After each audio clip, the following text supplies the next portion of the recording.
काय करीत आहे हा आणि कोणत्या मागणीसाठी तुम्ही उतरलाय, प्रशासनाला काय सांगू इच्छिता? चालू आहे का? नमस्कार. शाळा हे विद्येचं माहेर म्हणत आहे. त्यांचा मेन विद्या हे देणे हे कार्य आहे.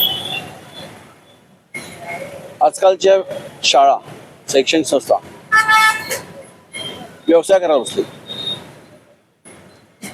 तर आम्ही शैक्षणिक साहित्य संघटना महाराष्ट्र राज्य काही मागण्या आम्ही करत आहोत.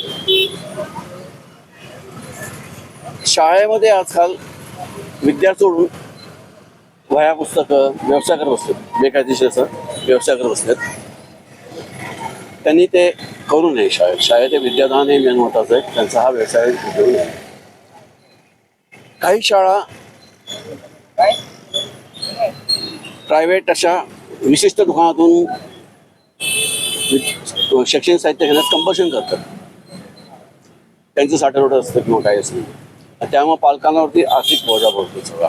त्यांना स्वातंत्र्य काही राहत नाही. काही शाळा अशा किंवा संस्था विशिष्ट प्रकाशनाची पुस्तकं कंपल्सरी करतात. ॲक्च्युली सरकारच्या नियमाप्रमाणे NCERT, CBSE किंवा विद्याभारतीची पुस्तकं, बालभारतीची पुस्तकं ही लावली गेली पाहिजे. पण ते वैयक्तिक स्वार्थासाठी, आर्थिक फायद्यासाठी विशिष्ट प्रकाशनाची पुस्तकं कंपल्सन करतात आणि पालकांवरती आर्थिक बोजा त्यामुळे जास्त वाटतो. असं सरकारची पुस्तकं समजा आपल्याला 100 रुपये असं होतं, तर वैयक्तिक खाजगी प्रकाशनाची पुस्तकं 400-500 रुपयाला असे ते छापून ते विकले जातात आणि पालकांच्या माथी मारल्या जातात. त्याच्या विरोधात आम्ही हा संप करत आहोत.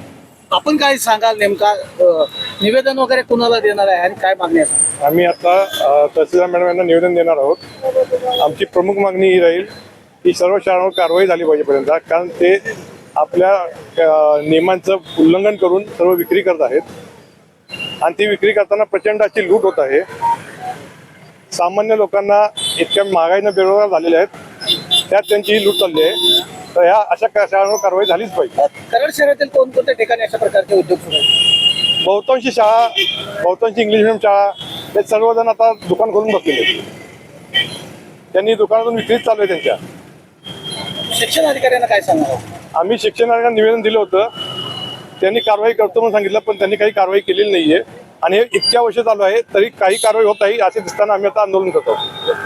आपण काय सांगाल, या काळ्या फिती लावलेल्या आहेत, नेमका कुणाचा? काळ्या फिती आम्ही अशासाठी लावलेले आहेत की शिक्षण अधिकाऱ्यांनी मानवी अधिकाराचा म्हणजे भ्रष्टच केला. त्याने आम्हाला सगळ्यात महत्त्वाचं आमचं म्हणणं ऐकून सुद्धा घेतलं नाही आणि आम्ही जे म्हणणं मांडलं त्याच्यावर कायदेशीर कारवाई सुद्धा केली नाही.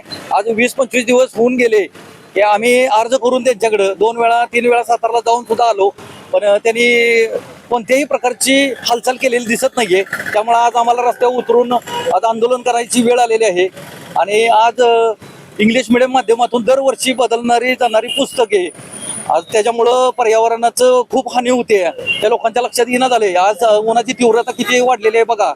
आज झाडांची कत किती व्हायला लागली पुस्तकां वह्यांसाठी. आज दरवर्षी आपण लहानपणी होतो त्यावेळेस आपली पुस्तकं आपल्या बारक्या भावाला बहिणीला देत होतो, पण आज इंग्लिश माध्यम दरवर्षी नवीन नवीन पुस्तकं काढून दरवर्षी नवीन नवीन बिझनेस चालू केलाय त्यांनी. हा कुठेतरी थांबला पाहिजे.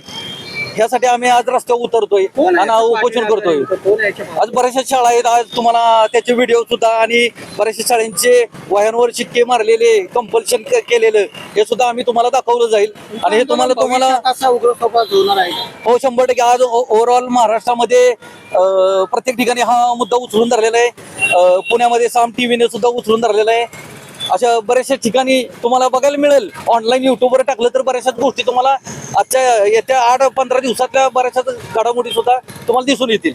धन्यवाद. Okay, thank you.